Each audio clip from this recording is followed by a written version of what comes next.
मैंने इस चैनल पे ऑनबोर्डिंग से रिलेटेड जितने भी वीडियो बनाए हैं आप उसमें जाकर कमेंट पढ़ लीजिए। वहां पर बच्चों का एक ही सवाल होता है कि ऑनबोर्डिंग कब मिलेगा।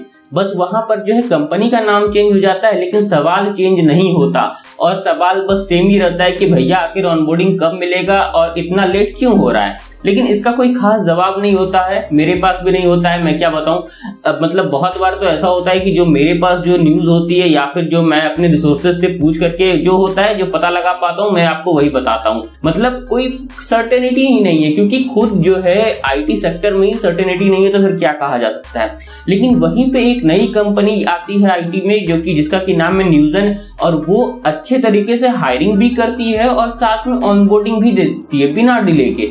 लेकिन आखिर ऐसा हुआ क्यों? वहीं पे आप अगर देखेंगे कि अगर ईयर टू ईयर ग्रोथ का भी अगर आप उस कंपनी का देखेंगे तो लगभग 20% का ग्रोथ है उनके पास। वहीं क्वार्टरली ग्रोथ का देखेंगे तो लगभग 34% का ग्रोथ है। और वहीं आप बड़े बड़े जायंट्स का नाम ले लें, मतलब एलटीआई माइंडट्री ले लें, टीसीएस ले लें, विप्रो ले लें, कैपजेमिनी ले लें, कोई भी ले लें, वहां पर जो है ग्रोथ भी गिरा हुआ है, हायरिंग भी गिरी हुई है, ऑनबोर्डिंग भी गिरा हुआ है। तो आखिर ऐसा हो क्यों रहा है ये नहीं समझ में आ रहा है बहुत सारे बच्चों को। क्योंकि एक नई कंपनी अगर ग्रोथ कर सकती है तो फिर ये सब कंपनी क्यों नहीं कर सकती, और अगर नई कंपनी हायरिंग करके ऑनबोर्डिंग दे सकती है तो आखिर ये कंपनी क्यों नहीं दे सकती है। दोस्तों मैं हूं अनिकेत कुमार, स्वागत है आपका मेरे इस यूट्यूब चैनल में। उम्मीद है दोस्तों अभी तक अपना इस चैनल को सब्सक्राइब कर लिया होगा। आज के इस वीडियो में दोस्तों मैं आपको यही बताने वाला हूं कि आखिर इन दोनों कंपनी में क्या बेसिक डिफरेंस है और क्या ऐसा न्यूजन कर रही है जिसकी वजह से ग्रोथ भी हो रहा है और वो बच्चों को सही टाइम पे ऑनबोर्ड भी कर पा रही है। दोस्तों जो बेसिक डिफरेंस है न्यूजन और फिर या फिर आप बोल ले जो बड़ी कंपनी, जिस तरीके से मैंने बताया बहुत सारी कंपनी का नाम, उसमें जो बेसिक डिफरेंस आप मान सकते हैं वो यही है क्या कि न्यूजन जो है वो प्रोडक्ट बेस्ड कंपनी है और ये जितनी भी कंपनी है वो सर्विस बेस्ड कंपनी है। अब प्रोडक्ट बेस्ड और सर्विस बेस्ड में अंतर क्या होता है उसे आपको मतलब पता होगा ही अगर आप इस सेक्टर में हैं। तो आप सोच सकते हैं कि ये जो सर्विस बेस्ड कंपनी है वो ज्यादातर जो काम आता था, ज्यादातर जो प्रोजेक्ट आता था वो आता था कहां से, अमेरिका से, यूरोप से, ऐसे सब जगह से आता था। लेकिन वही न्यूजन का अगर आप देखें तो उसका जो काम आता है भैया वो एशिया से ज्यादातर आता है और इसी के आसपास से आता है क्योंकि वो अपने प्रोडक्ट को बेचते हैं, वो सर्विस को नहीं बेच रहे होते हैं। वही दोस्तों बहुत सारी जो बड़ी कंपनी है वो अपनी सर्विस देती है कि किस तरीके से किसी चीज को ठीक किया जा सकता है। मान लीजिए कि माइक्रोसॉफ्ट बड़ी कंपनी है, अब उसके पास हर एक तरीके का चीज तो वो खुद से नहीं कर सकती, तो वो क्या करते हैं कुछ प्रोजेक्ट्स जो है वो दूसरे कंपनी को बांट देती है जो कि खास करके आईटी सेक्टर के होते हैं, जो कि सर्विस बेस्ड कंपनी, जो कि उन लोगों को वो काम करके दे देते हैं। तो यहाँ पे ये जो कंपनी है वो प्रोडक्ट नहीं दे रही है बल्कि वो सर्विस दे रही है।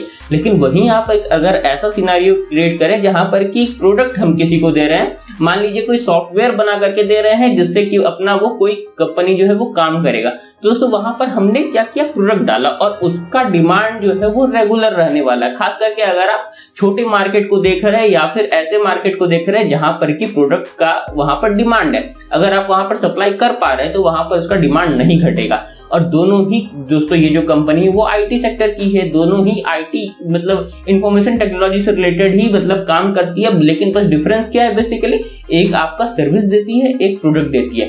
दोस्तों यहाँ पर एक क्लियर है, अगर आप देखिए कोई भी कंपनी में आप जब भी जाते हैं तो एक चीज तो आप जरूर से पढ़ करके जाते हैं क्या कि भैया ये जो कंपनी है वो किस तरीके का प्रोडक्ट दे रही है या फिर सर्विस दे रही है, कहाँ क्या दे रही है, आप जरूर से पढ़ते हैं और इंटरव्यू में इसको पूछा भी जाता है। दोस्तों अगर आपको अभी लग रहा है कि जल्दी से मुझे ऑनबोर्डिंग चाहिए तो भैया साफ साफ ये देख लो कि कौन सी कंपनी जो है वो प्रोडक्ट बेस्ड है, क्योंकि वो हो सकता है आपको जल्दी से ऑनबोर्डिंग दे दे।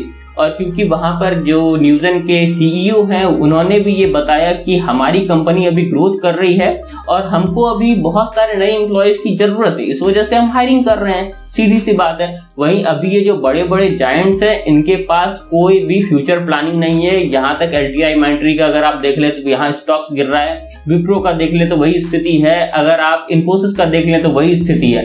आप किसके तरफ देखेंगे, आप आखिर कहाँ तक कब तक वेट करेंगे? सीधी सी बात है, अगर आप वेट गेम में पड़े रहेंगे तो भैया नुकसान सिर्फ आपका है। आप ये जो सोचेंगे कि वेट करते करते आपको एक दिन कंपनी बुला लेगी, ऐसा नहीं होगा। अगर मार्केट की स्थिति और खराब हुई जैसा कि दिख रहा है भैया कि क्वार्टरली जो है वो नीचे ही जा रहा है, स्टॉक्स गिर रहे हैं, सब चीज गिर रहा है, तो भैया यहाँ पर आप लोग कहाँ से उठ करके जल्दी से ऑनबोर्ड हो जाइएगा? तो सीधी सी बात है, दिमाग से काम लीजिए और जहां पर आपको लग रहा है कि ऑनबोर्डिंग हो सकता है कोई जरूरी नहीं है कि बहुत बड़े बड़े कंपनी में जाना है, अपना मतलब सीवी जो है स्ट्रांग बनाना है। नहीं भाई, ऐसे भी कंपनी में जाकर के सीवी स्ट्रांग बनाया जा सकता है जहां पर कि आपको पैसे मिले। सीधी सी बात है, पैसे कमाइएगा तभी आपको कुछ मतलब एक्सपीरियंस कर पाइएगा। कोई ऐसा एम्प्लॉय नहीं होता है दुनिया का जो कि बैठे बैठे उसको एक्सपीरियंस मिल जाए। तो इससे अच्छा है कि आप अगर फ्रेशर हैं तो आपके जो माथे से फ्रेशर का धब्बा जब तक हटे तब तक आप एक कहीं जो है नौकरी में आ जाएं तो वो बहुत अच्छा रहेगा।